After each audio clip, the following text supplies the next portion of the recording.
کیونکہ یہ ہمارے مسلک کا نہیں ہے، یہ بس سارا کا سارا گندہ ہے، چاہے وہ اللہ کا نیک بندہ ہی کیوں ہو، اور اپنا چاہے ایک نمبر کا کرپٹ اور بے ایمان شرابی زانی کیوں نہ ہو، مومن ہے بھائی صاحب، مومن ہے۔ ہمارے چونکہ فرقے سے تعلق، یہ کون سی ڈرامے بازی شروع کر دی اللہ کے دین کے ساتھ۔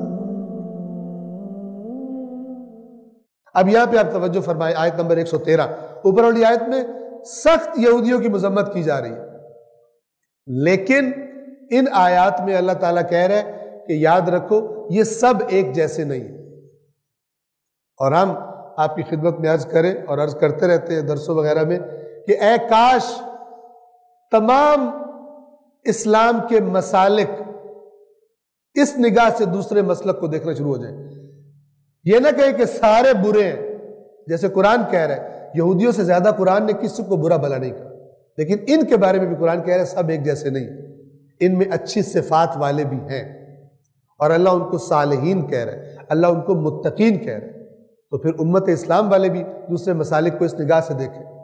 لیکن کچھ لوگوں کیا فارمولہ ہے، کیونکہ یہ ہمارے مسلک کا نہیں ہے، یہ بس سارا کا سارا گندہ ہے، چاہے وہ اللہ کا نیک بندہ ہی کیوں ہو، اور اپنا چاہے ایک نمبر کا کرپٹ اور بے ایمان شرابی زانی کیوں نہ ہو، مومن ہے بھائی صاحب، مومن ہے۔ ہمارے چونکہ فرقے سے تعلق، یہ کون سی ڈرامے بازی شروع کر دی اللہ کے دین کے ساتھ۔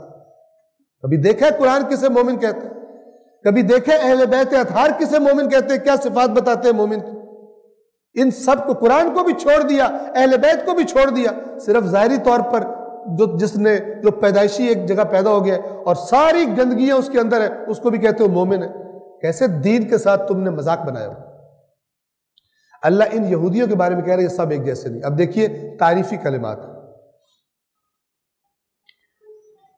یہ سب برابر نہیں ہے۔ اہل کتاب میں کچھ لوگ ایسے بھی ہیں جو حکم خدا پر قائم، یعنی جو ان کے پاس رات کے وقت آیات خدا کی تلاوت کرتے ہیں، یعنی اللہ جیسے رات کی عبادت تم لوگوں کو کہا گیا ہے یہ لوگ بھی کرتے ہیں، اور سر بسجود ہوتے ہیں۔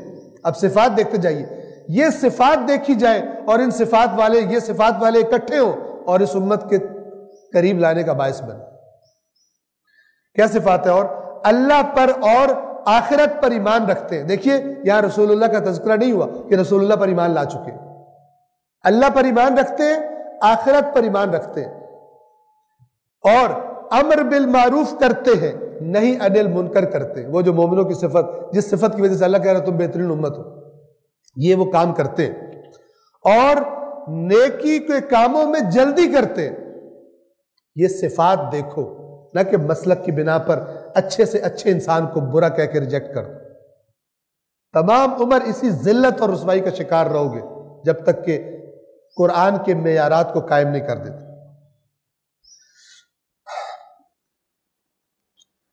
اور یہی لوگ صالحین ہیں، اللہ ان کو صالحین کہہ رہا ہے۔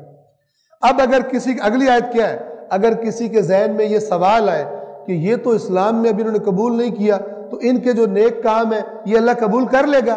اس سوال کا جواب، اس اعتراض کا جواب دے رہا ہے اللہ۔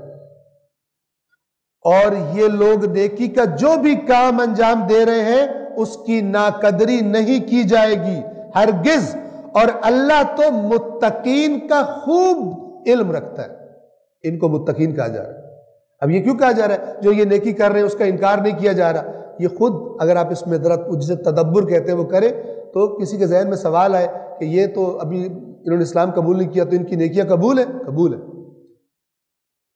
اسی طرح اسی معیار پر جو حق کے ساتھ ضد میں نہیں ہے، جو کچھ اس کو پتہ ہے دوسرے مسلک کا ہے، جو کچھ دین کا حکم اسے پتہ ہے اس پر عمل کر رہا ہے، اس کا اللہ کی بارگاہ میں قبول ہے۔ ہاں، جس کو حق پتہ چل جائے، واضح ہو جائے اور وہ نہ مانے، پھر اس کا قبول نہیں۔ توجہ فرما رہے ہیں؟ یہ جو ہم سنتے ہیں مثلا ولایت مولا علی کو جو نہیں مانتا اس کا عمل قبول نہیں ہے، یہی معنی اس کا۔ اگر اس پر واضح ہو چکی ہے کہ یہ اللہ کا حکم ہے اور پھر وہ اسے کہتا ہے میں نہیں مانتا، پھر کچھ بھی قبول نہیں ہے، چونکہ وہ یہودی والی حرکت کر رہا ہے، کچھ کو مان لیتے کچھ کو نہیں مانتا۔ لیکن جس پر واضح نہیں ہے اور جو اس کو پتہ ہے اس پر صحیح عمل کر رہا ہے، تو قرآن کی ایمانداری سے عمل کرتا ہے، نیک ہے، یہ صفات رکھتا ہے، تو قرآن کی آیات تو یہودیوں کو کہہ رہی ہے ان کا عمل رد نہیں ہوگا، تو مسلمانوں کا عمل کیسے رد ہو سکتا ہے؟ تمام روایات انہی آیات کے ذیل میں دیکھی جائیں گی۔ توجہ فرما رہے ہیں؟ سب اللہ کی مخلوق ہے. اللہ صرف ایک مسلک کا اللہ نہیں ہے، اللہ ساری کائنات کا اللہ، اور وہ دیکھ رہا ہے کہ کون کس سٹیج پر ہے، دلوں کے حال وہ جانتا ہے. یہ وہ معیارات ہیں قرآن کے کہ جن کو اگر ہائی لائٹ کر دیا جائے تو یہ نفرتیں کم ہو سکتی اور یہ خرافات نکل سکتی. لیکن افسوس کہ ایسی چال چلی ہے شیطان نے کہ امت کو قرآن سے دور کر دیا اور اس کے بعد کھل کے کھیلو فرقہ واریت کے کھیل کو، اور کاٹ دو اور توڑ دو امت اسلام کو تاکہ دشمنان اسلام سب کو مارے، شیعوں کو بھی مارے، سنیوں کو بھی مارے، اور یہ ایک دوسرے کو مار کھاتے دے کے تالیاں بجائیں.